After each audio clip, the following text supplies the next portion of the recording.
ter umas pausas para a gente trocar uma ideia. Ela vai ser dividida em alguns blocos.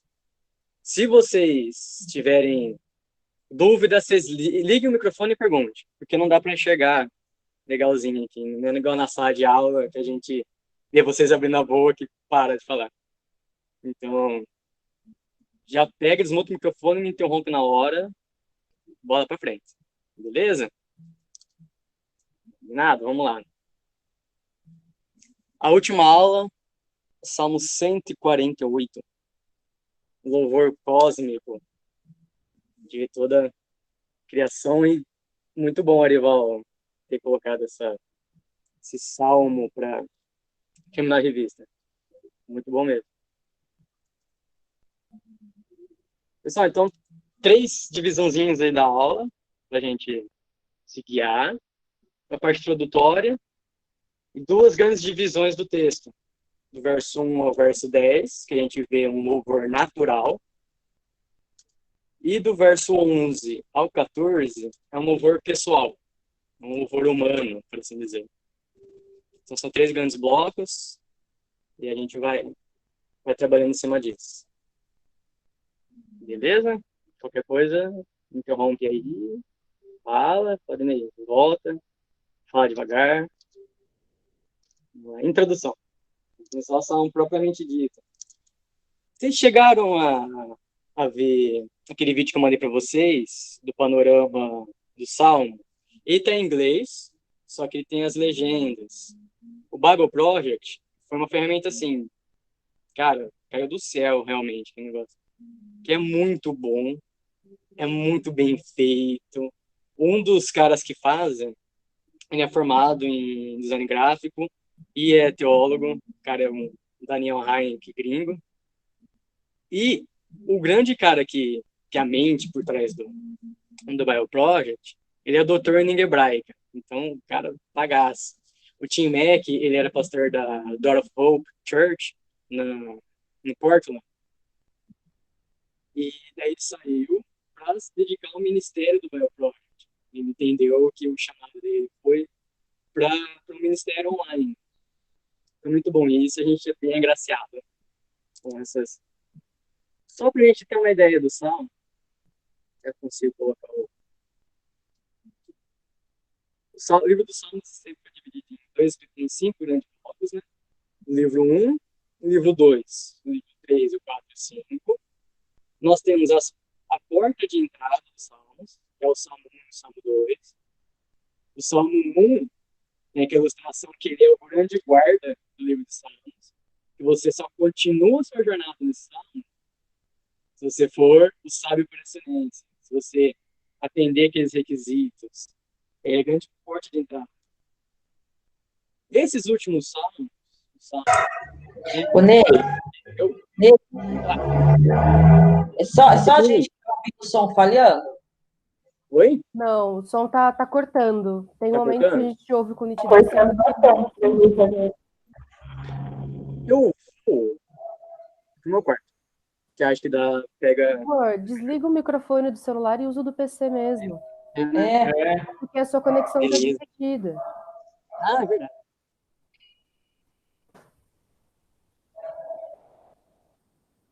Aí, agora vocês me ouvem. Agora eu te ouvi. Tá ouvindo funk gospel também. Não tem problema nenhum. Não, que senão eu vou lá no quarto, porque eu acho que tá melhor. Não, tá ótimo aí. Beleza. Beleza, gente? Então, ó, voltando esses 5 últimos salmos, eles são chamados... E vou mandar esse slide, quem não viu o vídeo, veja que ele é muito bom. A gente tem uma grande introdução. Eles são chamados, então, de salmos de Halel, ou salmos de Aleluia. E todos começam e terminam com Aleluia. 5 últimos salmos. E eles têm essa afeição comum, essa estrutura comum.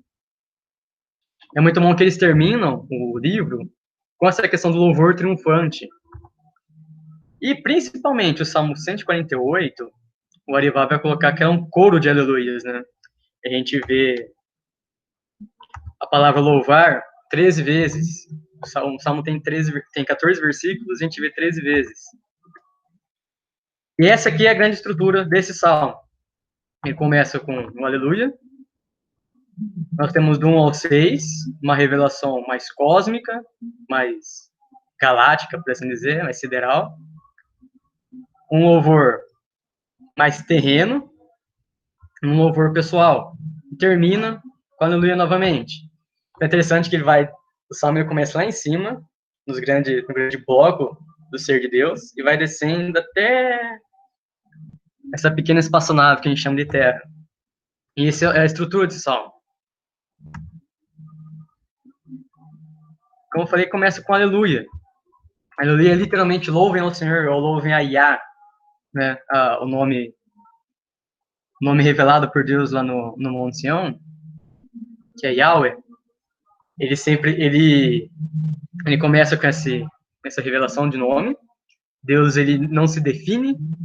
Deus, ele mostra o seu caráter eterno, né? Que a tradução mais literal seria eu sou o que sou, ou a tradução um pouco mais elaborada, para assim dizer, eu serei o que eu serei.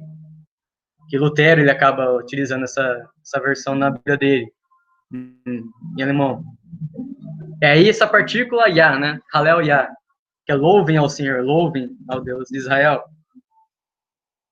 E esse salmo ele vai começa e termina justamente com essa estrutura, não só ele, mas esses 5 últimos salmos da Bíblia, que é os Halels, né? Salmo de Halel.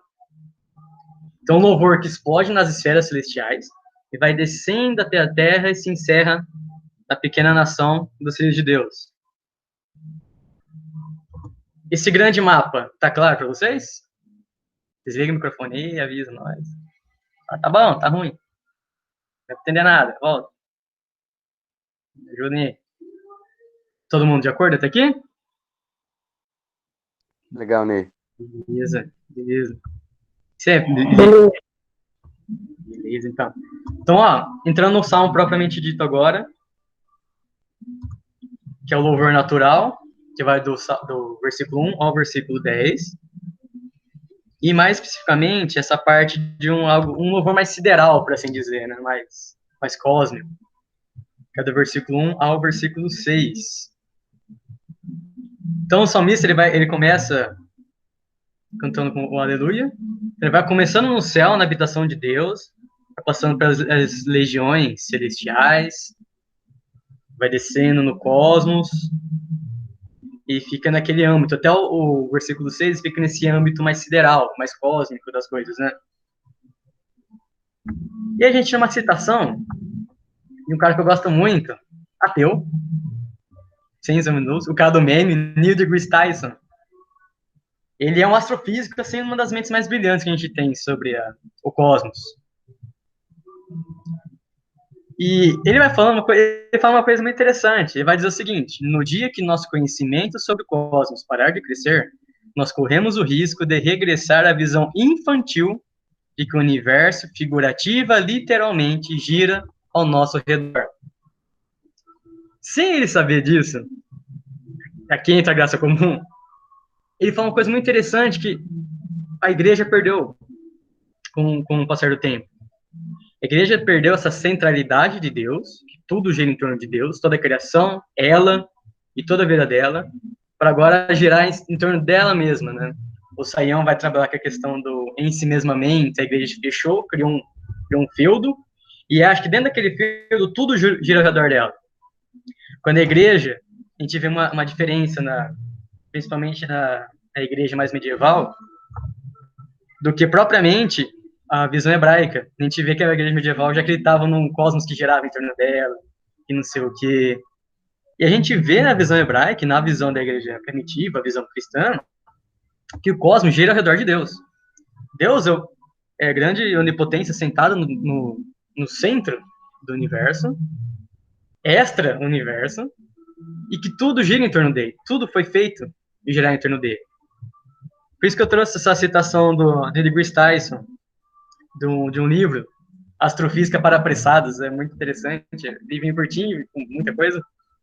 E, querendo ou não, ele revela um caráter divino da criação, que não é ao redor das pessoas que o mundo gira, mas no fundo ele gira ao redor de Deus, não no nosso redor. Então, Alguém lê aí do versículo 1 ao versículo 6, por favor.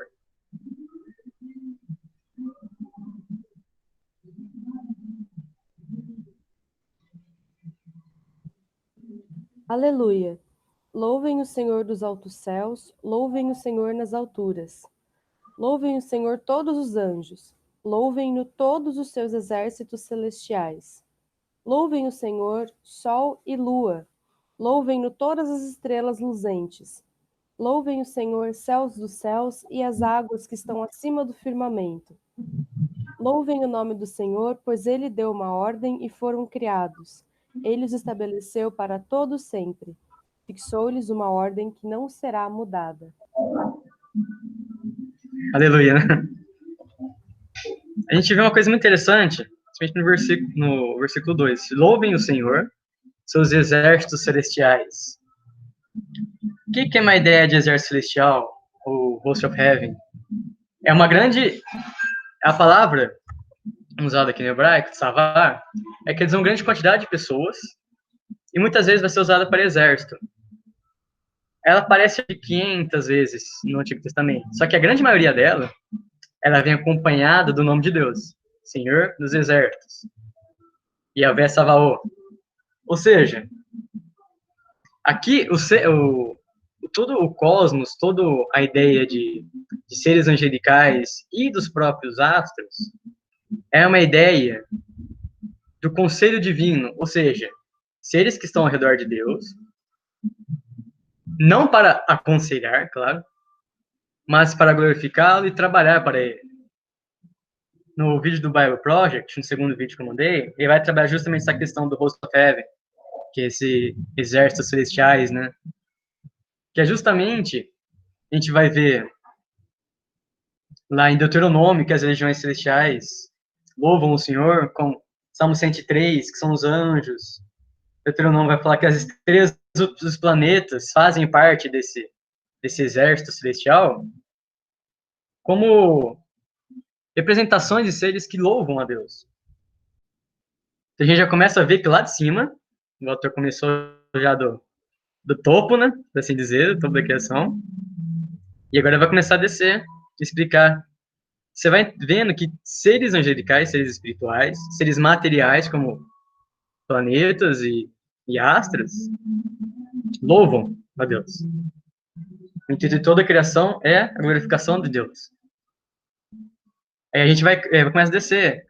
O Romanos vai falar que Deus é o Senhor dos Exércitos, Isaías vai falar a mesma coisa. As Escrituras apresentam, desde Daniel, uma visão da glória de Deus, do louvor de Deus, com seres e astros também.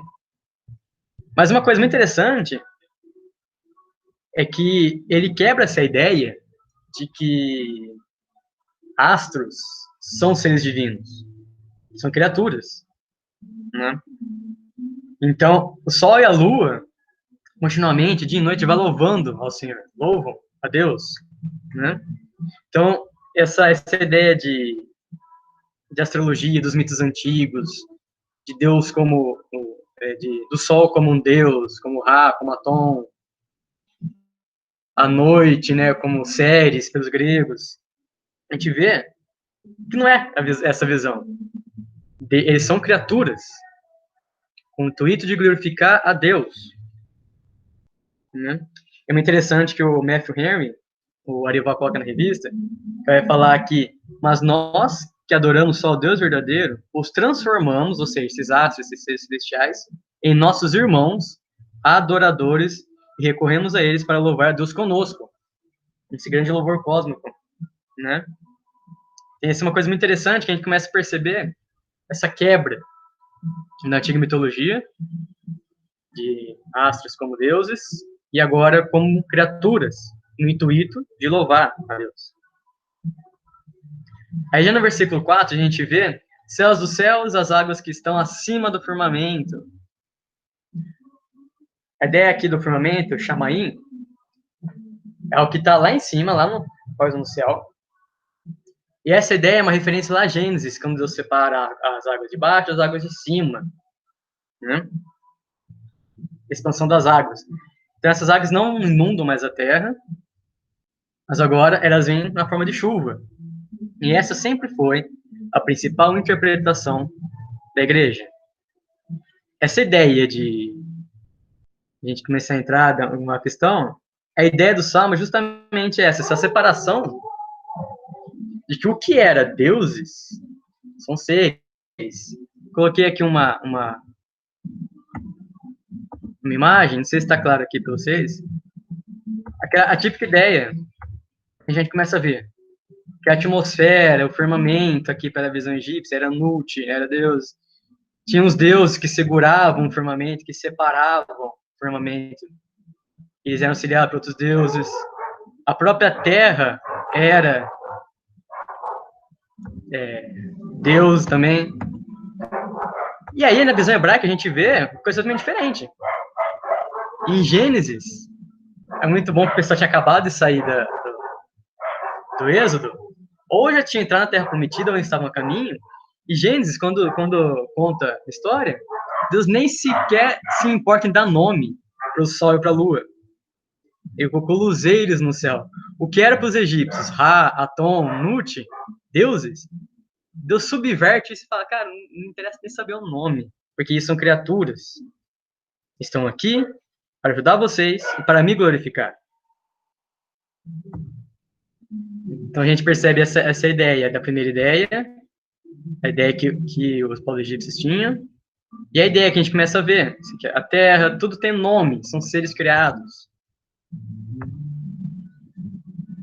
Entra João Calvino para explicar o seguinte, ele vai comentando sobre esse salmo, que não há fundamento para a conjectura elaborada por alguns de que há águas depositadas acima dos 4 elementos. E quando o salmista fala sobre essas águas acima dos céus, é evidente que está passando na cabeça a descida da chuva.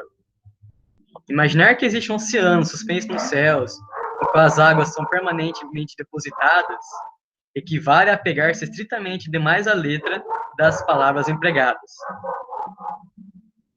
Ninguém tinha essa ideia de água em cima do céu e depois. A interpretação, principalmente a interpretação reformada, e na verdade sempre primitiva da igreja, foi justamente essa questão de chuva. Separou a água no estado gasoso, que vai condensar e vai voltar para a Terra em forma de água líquida. Fica vendo muito bem falar isso. E não é o cachorro dedão que tá latindo, viu, gente? É a vizinha aqui. Ou seja, alguém abriu o microfone. Quem ia falar alguma coisa? Eu ia falar assim que as nossas cachorras são inocentes porque elas estão dormindo, tá? Eu falei, não é cachorro vocês, não. É aqui, né? Então a gente começa a ver que Deus vai ordenando que toda a criação louve ao Senhor. Todas as criaturas do céu louvem ao Senhor. Ele estende a criação e a motivação do louvor é uma decisiva como eles foram criados.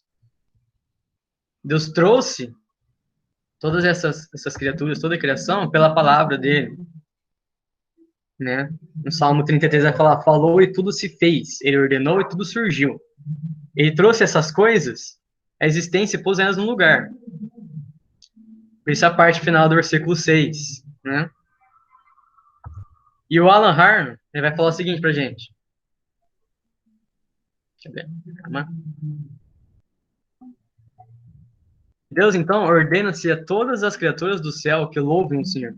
Essas se estendem desde seus mensageiros angélicos até o sol, lua e estrelas. Em uma parte do céu fique isenta de dar louvor a Deus. Ele falou e tudo se fez. Assim Deus ordena que o grande Deus de Israel fixou-lhes em uma ordem que não será mudada. Né? Essa parte do louvor cósmico, louvor sideral, ficou claro para vocês? Querem comentar alguma coisa? Abre o microfone aí, comentem. Belezinha? Então, a gente vai passar desse louvor mais sideral e vai na nossa planetinha, bem no interior da Via Láctea. E a Via Láctea, por sua vez, fica num quadrante do universo, de um aglomerado de galáxias. Bem no interior também. E a gente está bem no interior de São Paulo, então vocês imaginam.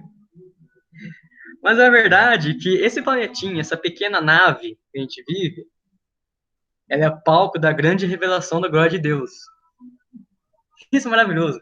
A gente começa a ver algumas fotos da NASA e tudo mais, a gente vê que aquelas criações enormes, as colunas de poeira que se levantam, poeiras cósmicas. O Sol ele é um centésimo de uma grande nova que tem mais para frente da galáxia. E nesse minúsculo, a Terra também é um dos planetas mais pequenos que a gente tem no sistema solar. Nesse minúsculo planeta, no fundo, lá no fundinho da criação, Deus se revela, é o grande palco do conhecimento de Deus. Nosso planetinha, a nossa pequena nave, foguetinho, é o palco da revelação de Deus. Um cafezinho, café com os reformadores, presentinho da Bia. Vamos lá. Alguém lê então para mim os versos 7 ao 10. Louvai o Senhor da terra, monstros marinhos e abismos todos, fogo e saraiva, neve e vapor, e ventos procelosos que lhes executam a palavra, montes e todos os outeiros, árvores frutíferas e todos os cedros, feras e gados, répteis e voláteis. Então, como eu falei, a gente saiu do governo do louvor sideral, agora vai para um louvor da biosfera, um louvor biosférico. Versículo 8, fogo e granizo, neve e nuvens. Estou usando a versão da NVT, então às vezes pode ficar um pouquinho diferente. Mas o que eu queria justamente é esse em laranja, que vocês conseguem ver. Ventos tempestuosos que lhe obedecem. Ou seja, é legal que vai seguindo quase que uma sequência meio que da criação, esse salmo, né? A gente pega a criação de Gênesis 1, os monstros marinhos, tá? Vai subindo. E até chegar ao clímax do gênero humano. Então, tudo na Terra, vegetal, animal, mineral, se une num grande coro de louvor a Deus. E aqui, a palavra obedecer, passar, traz uma ideia até de completude. Então, a gente vai ver que as demonstrações do poder de Deus, fogo, saraiva, neve, vapor, são todos fenômenos climáticos, são fenômenos físicos, meteorológicos, que estão sob o controle de Deus. Até aquela tempestade que vem, que destrói tudo, que a gente... Cara, ninguém estava prevendo isso. É imprevisível pra gente. Mas estão sob a soberania do controle cósmico de Deus. Somente esse controle extramundo, universal. Tudo vai depender da vontade de Deus. Justamente como Deus ordenou que tudo veio à existência, a palavra, então, que significa ordenança, existência, controla toda a natureza, né?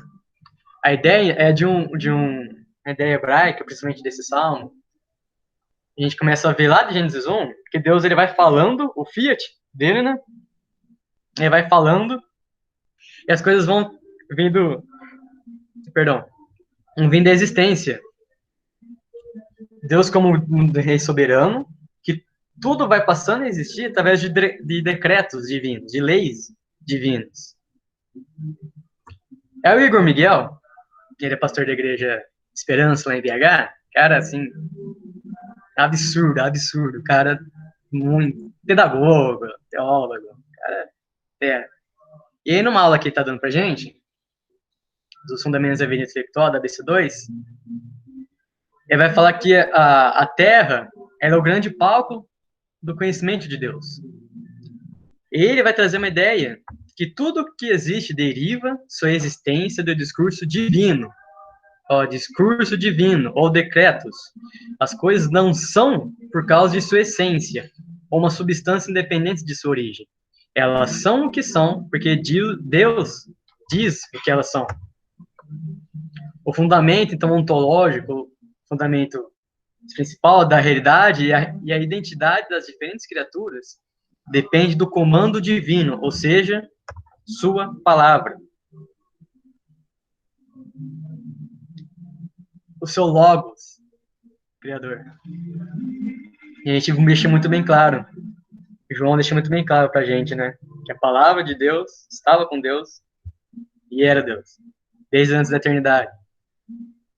Então, essa ideia, então, de um rei que vai decretando as coisas e vai sustentando toda a criação pela palavra, pelas ordenanças que ele vai dando. Se Deus parar de falar, tudo acaba. Né? Deus parar de falar, tudo acaba. Se esse logo, se essa palavra deixar de existir, e essa palavra, o João deixa bem claro para nós, que é a palavra encarnada, que é Cristo, deixar de existir, tudo acaba. Porque tudo é sustentado por ele. Por meio dele, para ele, são todas as coisas. As coisas foram criadas e sustentadas pela palavra de Deus. A gente vai começar a descer, vai passar para os montes vão louvar a Deus. Tem até uma citação que o Arival fala, que os Himalaias são as letras em relevo sobre os quais nós, filhos cegos, passamos nossos dedos para pronunciar o nome de Deus. Everest, quase 9.000 metros de altura. Louva ao Senhor.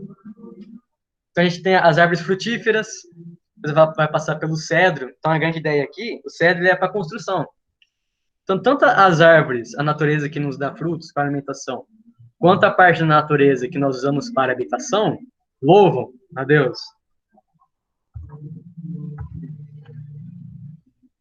Ou seja, todas essas multidões, vai descer, vai falar para os insetos, dos répteis e aves, né? E quem é biólogo gosta da ideia de réptil e ave junto, né? Porque tem uma grande discussão aí sobre isso. E aí ele vai descendo, até que chega desses pequenos animais da Terra. Lembra? Começou lá, no cosmos, no trono de Deus, passando pela criação, pelos planetas, pelas estrelas, descendo a nossa pequena espaçonave, os montes, a chuva, o vento, o clima, fenômenos climáticos, depois para pequenos animais. E Spurgeon, ele traz uma citação interessante sobre isso. Olha o que ele fala. Olha aqui que lindo que ele fala, quando ele vai comentar esse salmo. Esse livro aqui tá errado, gente, esqueci de trocar. Se ele vai comentar isso num livro dele chamado Cânticos de Davi, Salmos de Davi. Ele vai falar o seguinte: o minúsculo inseto proclama maravilhosamente o artesanato do Senhor. Quando colocado sob uma lente do microscópio, conta uma história maravilhosa. Também o pássaro, que voa nas alturas, exibe a sua adaptação para uma vida aérea, uma habilidade que os nossos balonistas tentaram, em vão, imitar. Cara, Spurgeon de 1800 e tarará, né? 1834. Era balão ainda, não tinha. Santos Dumont, não foi os irmãos Wright, é Santos Dumont, não tinha inventado avião ainda, né? Ou seja, a gente vai vendo, olha como que as coisas vão se encaixando, toda a criação vai se encaixando. Existe uma lógica, algo muito prático, muito lógico, muito conectado. E a gente vai em vão tentando imitar esses animais, né? A adaptação deles no ar, a gente tenta imitar. Tentamos com o balão, agora a gente tem com o avião, e assim vai indo. Mas a ideia é que cada coisa louva a Deus e traz uma revelação grandiosa da glória de Deus. Nós tentamos em vão imitar. A nossa devoção, então, não apenas ouve os louvores de Deus, mas se junta com eles para o grande louvor cósmico que vai acontecer, que está acontecendo. Esse salmo tem duas interpretações para esse salmo. algo mais criacional, que tudo louva a Deus, pois esse é o princípio de tudo, e algo mais escatológico, que aponta lá para o final, que não é final, é grande renovação, que tudo vai estar louvando a Deus. Eu sou do partido que ele está falando dos dois. Ele está falando justamente dos dois. Mas tem algo muito escatológico no final dele que a gente vai ver. Até aqui, entenderam? Contribuições? Mas, gente, abre o microfone aí para escutar vocês. Não dá para ver direito. Lindo, Ney, de boa. Estamos entendendo, sim. Tá beleza, Ney. Legal. Pessoal das ciências naturais aí, Camila, Fernandinha, Bia, alguma observação? Eu acho muito legal essa citação do Spurgeon, porque na época dele a gente ainda está falando de uma coisa meio Zeppelin, né? Então, mas muito do que a gente tem de tecnologia foi feito observando a natureza, né? Inclusive, essa semana saiu um artigo de uma galera que está estudando voos de coruja para melhorar o funcionamento de aviões, porque o voo de coruja também é planador, igual o avião, mas ele é um voo silencioso e discreto, né? Então, eu acho que o ponto desse texto do Spurgeon é mostrar que Deus é tão maravilhoso na sua criação, e a criação louva em gratidão a essa maravilhosidade, que a criação torna-se algo único. Então, mesmo que a gente observe e crie a partir do que Deus criou, a gente não consegue ser páreo a essa criação, porque o Criador é perfeito e a criação dele é única, né? E por mais que a gente tente imitar, eu não acho que os resultados são vãos, mas que a gente nunca vai chegar ao mesmo nível de criação, né?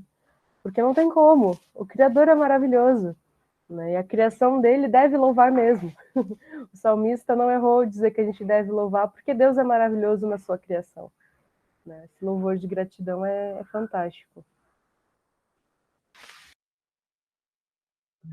Legal, é muito bom, né, cara? É tão... Cara, é maravilhoso, a criação é maravilhosa. Quem conhece a BC2, eu falo um pouquinho de novo da BC2, não sempre, Ministério Intelectual, a tese dela, o versículo-chave dela é que grandes são as obras do Senhor, dignas de estudo para quem as ama. A criação de Deus é tão maravilhosa que serve um propósito tão incrível, que o primeiro propósito, como sempre, é a glorificação dele, mas é tudo muito lógico, tudo muito incrível, tudo muito... Tô quase testemunho de Jeová da BC2 já. Testemunho da BC2, tô virando. E não tem como você amar a Deus. A gente vê na Bíblia muito bem claro isso, que aquele que diz que ama a Deus que é invisível e despreza o seu irmão que é visível está mentindo. Mas quem ama a Deus e despreza a natureza e não se maravilha com ela, também não ama esse Deus criador, como a gente pensa. Porque é justamente isso, a obra dele é tão incrível que não tem como você não se maravilhar com essa beleza esmagadora da criação, né? Pessoal, vou passar então para a última parte, que agora a gente, então, nesse grande louvor cósmico, né? Estamos no cosmos, descemos na nossa pequena espaçonave chamada Terra, e agora a gente vai falar do principal ator, principal cosmonauta desse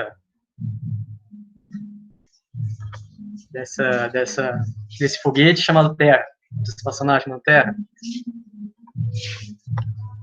Antes, pedi para alguém ler o versículo 11 ao 14. Um grande favor.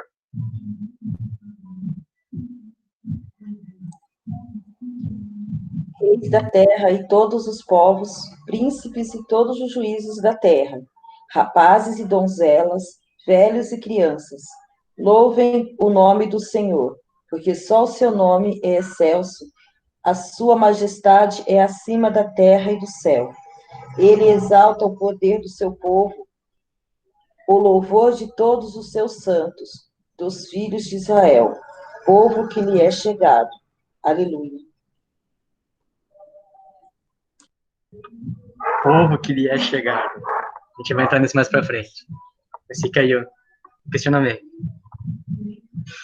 Antes de entrar na exposição do Salmo propriamente dita, a gente vem falando, então, dos dois grandes blocos do Salmo, que é o louvor natural e agora o louvor pessoal, o louvor humano.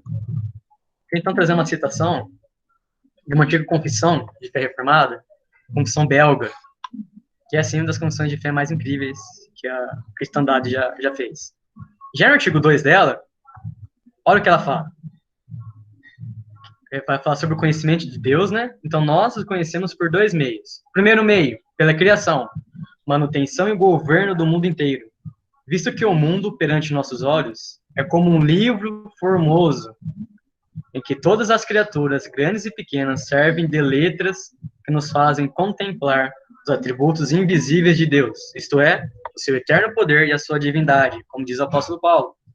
Todos esses atributos são suficientes para convencer os homens e torná-los indesculpáveis. Primeira coisa que a gente conhece de Deus.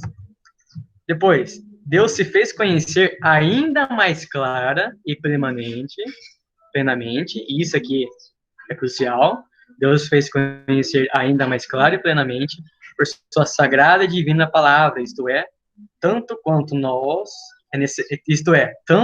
é necessário nesta vida, para a sua glória e salvação dos que lhe pertencem. O homem não chega à salvação através de observar na natureza.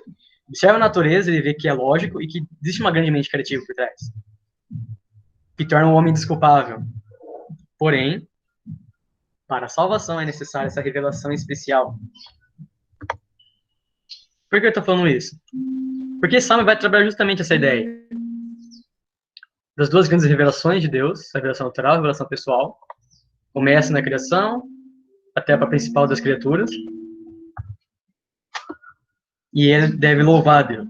Por que o homem, então, a gente começa a observar aqui, vai falando que reis da terra, todos os povos, velhos, crianças, rapazes, donzelas, os príncipes e todos os juízes. Deus deve ser adorado por todos. Deus deve ser adorado por todas as idades, por todos nós. Porque esse foi o principal objetivo do homem. Foi o principal motivo que o homem foi criado. A gente vai viajar um pouquinho agora para o Catecismo de Heidelberg. É o catecismo que eu tenho muito carinho. E o pessoal aqui de casa já cansou de escutar dele. Eu tenho dois motos, né? Você já ouviu falar da DC2 e você já ouviu falar do Catecismo de Heidelberg. São as duas coisas que eu mais falo aqui. Ele vai falar o seguinte: esse Catecismo de Heidelberg ele foi feito antes do Catecismo Presbiteriano, de 1563, ele é uma das bases. Vai falar que o homem caiu e tudo mais, por isso ele não consegue mais a revelação plena de Deus.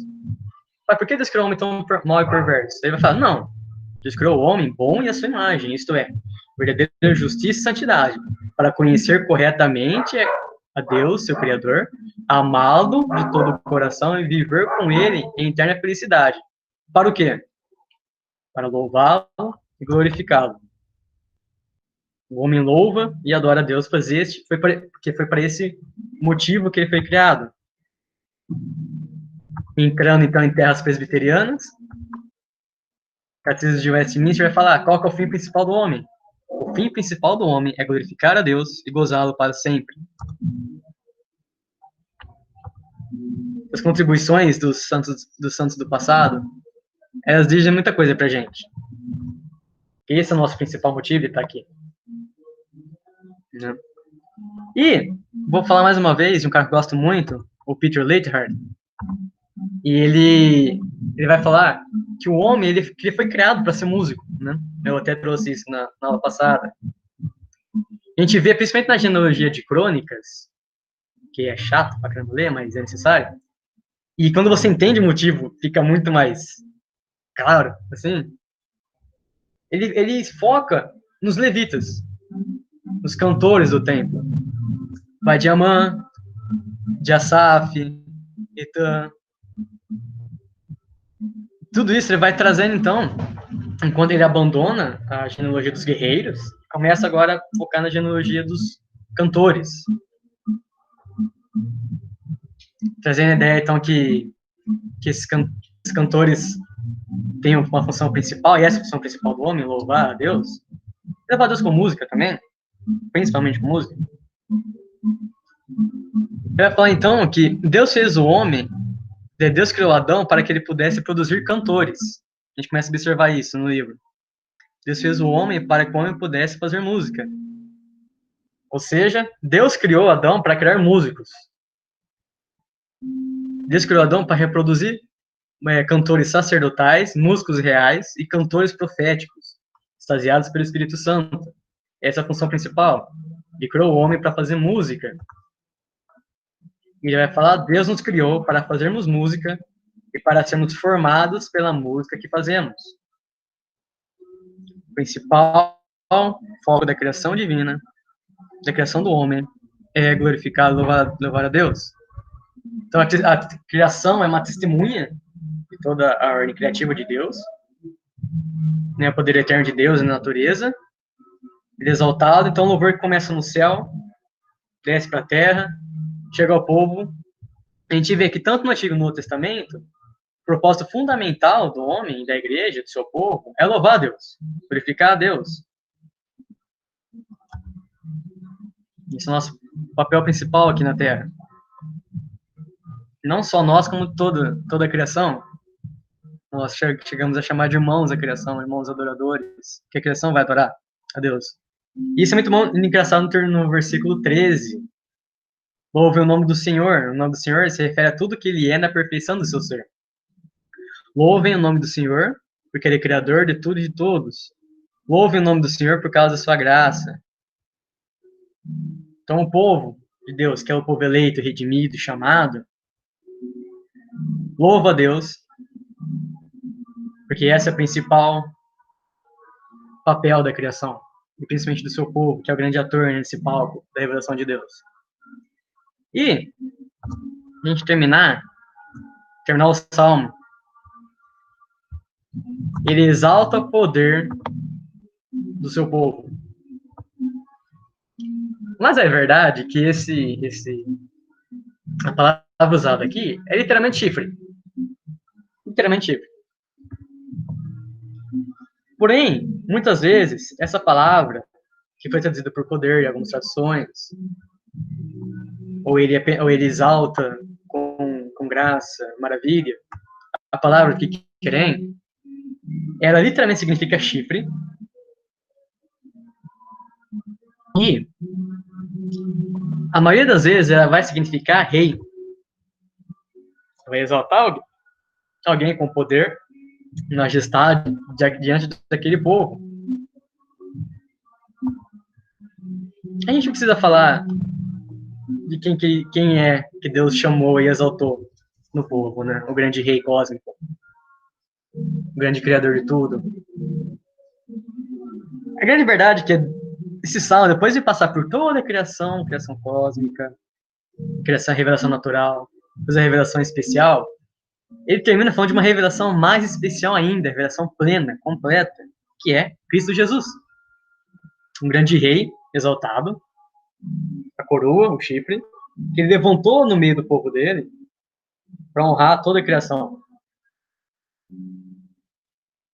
Vai falar então que, no sentido, que faz muito sentido Deus terminar esse salmo com a provisão de Davi,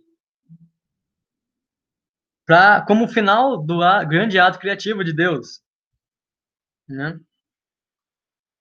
E é muito engraçado que ele vai começar a usar termos como santos, depois vai falar de Israel, e vai terminar com o povo segundo o seu coração, ou povo chegado, né? E é muito interessante que essa proclamação final, desse cântico majestoso, que é no Salmo 148, e termina com um ato, como eu falei, como um ato escatológico, como um ato da grande revelação de Deus. E tudo vai louvar a Deus, já está louvando a Deus, né? E vai louvar a Deus de maneira mais plena e única na grande redenção das coisas. E Spurgeon vai falar o seguinte: Que esse salmo, então, é uma profecia gloriosa daquele dia vindouro, quando não somente o conhecimento do Senhor será espalhado por toda a terra, como as águas cobrem o mar, mas de todo objeto criado no céu e na terra, animada e inanimada, desde o mais alto arcanjo até cada grau e fase do ser, até o mais ínfimo átomo, jovens, homens e donzelas, velhos e crianças, e todos os reis, príncipes e juízes da terra, se unirão neste hino milenar para o louvor do Redentor. Cara, não tem o que falar, esse é o nosso Deus soberano, né? Que cria todo o cosmos, que pega uma nave espacial bem pequenininha no interior do interior do interior do interior, para levantar de lá a coroa da criação, que é Jesus Cristo. Exaltar esse povo que é segundo o coração dele, esse povo que tem como fundamento principal louvar e adorar a Deus diante de tudo. E aí, a gente chega uma parte conclusiva. A sabedoria não é conclusiva, e esse salmo ele tem discussões intermináveis, dá para passar décadas conversando sobre ele. Bom, durante 2000 anos, né, santos se debruçaram sobre esse salmo, a gente está aqui falando dele. Mas queria trazer uma reflexão sobre o papel da igreja diante da criação. O que vocês acham que existe em comum entre Assis, L'Abri e o Vaticano?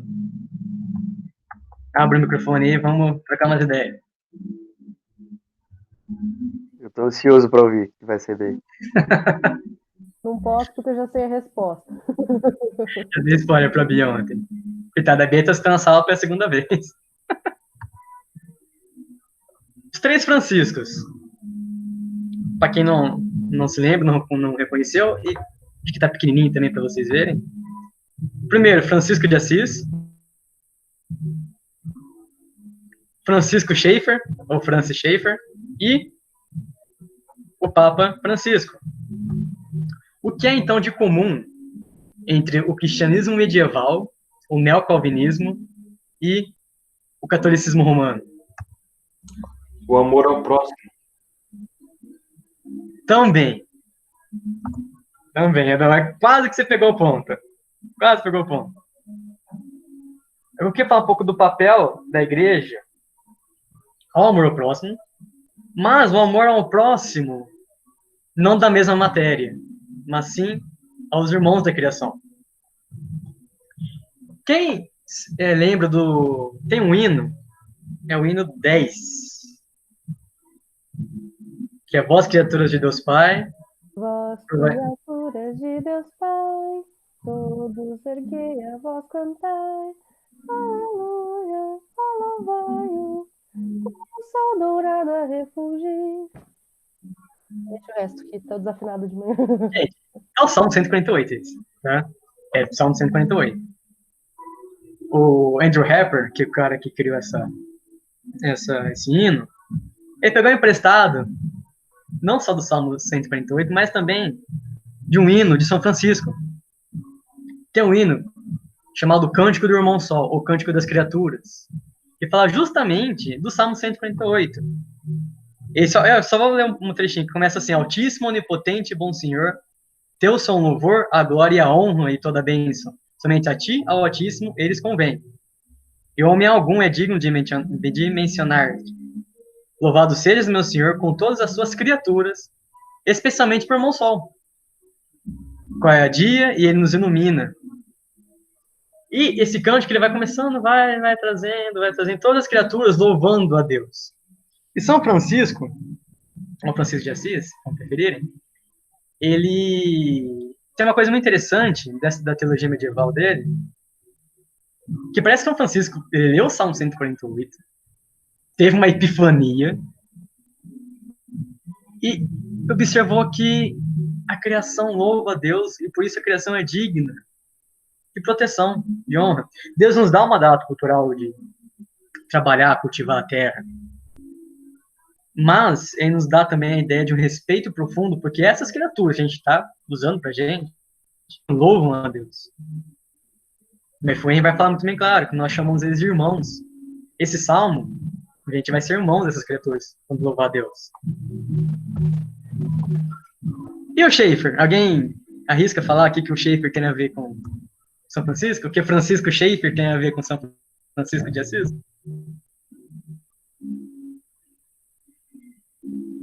Ninguém se arrisca? Nem o Plínio aí, que é schaefferiano, cara. Tô louco. Nem o Plínio. Cara, a gente tá vendo que esse salmo aí nos deixa muito bem claro a proteção e a responsabilidade social da igreja com o meio ambiente.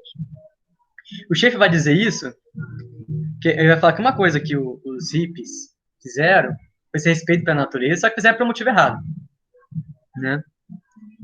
Eles lutaram por essa cultura plástica, né, de detrimento da natureza, de exploração e tudo mais. Só que eles entendiam de motivo errado. Porque o pessoal pega pelo motivo do panteísmo, onde tudo é Deus, onde tudo tem a sua glória, não sei o quê, não sei o quê. Mas só um cristianismo, principalmente um cristianismo trinitário, um cristianismo bíblico, ele entende que esses seres, eles são dignos, têm a dignidade, porque eles partem de uma comunidade chamada Trindade, que é digna de honra, e essa dignidade, ela nos torna responsáveis por aquilo que nós fazemos. As criaturas são dignas, não porque são deuses, mas porque foram feitas com o mesmo propósito que a gente, que é glorificar ele. E aí, a gente termina com o terceiro Francisco da nossa ideia, o Papa Francisco. Ele tem uma encíclica, uma carta, muito interessante. Ele não é meu Papa preferido, de onde, né? Eu gosto daquele que deixou de ser Papa, o Bento XVI. Para mim, o Ratzinger é um dos maiores teólogos existentes. Mas ele fala uma coisa muito interessante. Tirando toda a parte de comunismo e crítica ao capitalismo, bem superficial, ele pega emprestado essa ideia de Francisco de Assis e de Francis Schaeffer, o que é algo, né? E ele fala uma coisa. A nossa intenção de proteger a criação, ela só vai ser assertiva para a gente entender uma coisa muito principal do homem, que é o pecado. Francisco vai dizer assim: a existência humana se baseia sobre 3 relações fundamentais intimamente ligadas: as relações com Deus, com o próximo e com a terra. Segundo a Bíblia, essas 3 relações vitais romperam-se não só exteriormente, mas também dentro de nós. Essa ruptura é o pecado. A harmonia entre o Criador, a humanidade e toda a criação foi destruída por termos pretendido ocupar o lugar de Deus, recusando reconhecer-nos como criaturas limitadas, como seres finitos que nós somos. Este fato torceu também a natureza do poder, do mandato de dominar a terra, e de cultivar e guardar. Como resultado, a relação originalmente harmoniosa entre o ser humano e a natureza transformou-se no conflito. A grande aplicação que a gente pode ter desse salmo é justamente esse cuidado que a igreja tem que ter com as criaturas de Deus. Estamos relacionados, nós somos sim, por assim dizer, superiores na criação, nós somos criaturas especiais, nós somos seres finitos. E justamente o pecado nos mostrando, falando na nossa cabeça, né, nós devemos dominar e corromper e tudo mais, quando na verdade a gente deve cuidar. A gente tem propósito de exploração da terra, mas uma exploração cuidadosa, uma exploração que presta honra e dignifica aquilo que está sendo explorado, a própria terra. Se tem uma coisa que a gente pode pegar desse salmo, é que, através dessa criação especial, nós devemos cuidar com amor ao próximo, um do outro, mas inspecionar nosso coração e ver que esse pecado ele nos distanciou de Deus e tentar trazer essa santificação cotidiana, o cuidado com a terra, com as criaturas. Não estou falando de ambientalismo barato, não. Estou falando de um cuidado cristão. no cuidado de entender que essas criaturas são dignas, porque quem as criou e quem as sustenta é o ser todo digno, de honra, toda glória, para todo sempre. E aqui, só pra gente terminar,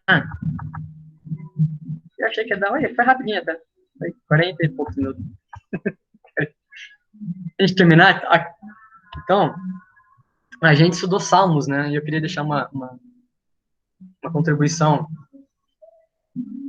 Nós estudamos Salmos, e Salmos foi criado para ser um livro de oração, um livro de oração totalmente inspirado.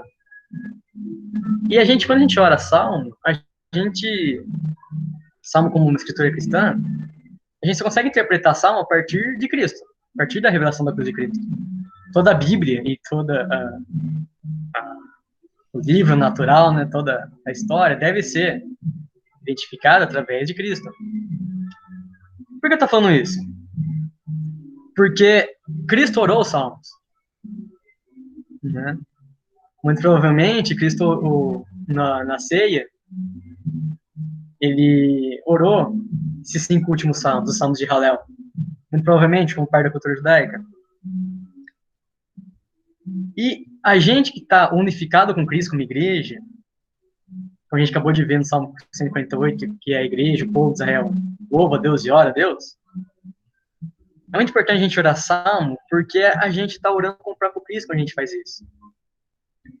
O Bonhoeffer, quem assistiu a Operação Valkyrie, eu lembro um pouquinho da história da Segunda Guerra Mundial, ele tem algumas coisas que são um pouco questionáveis, não é um mártir perfeito, mas é um mártir, foi um mártir.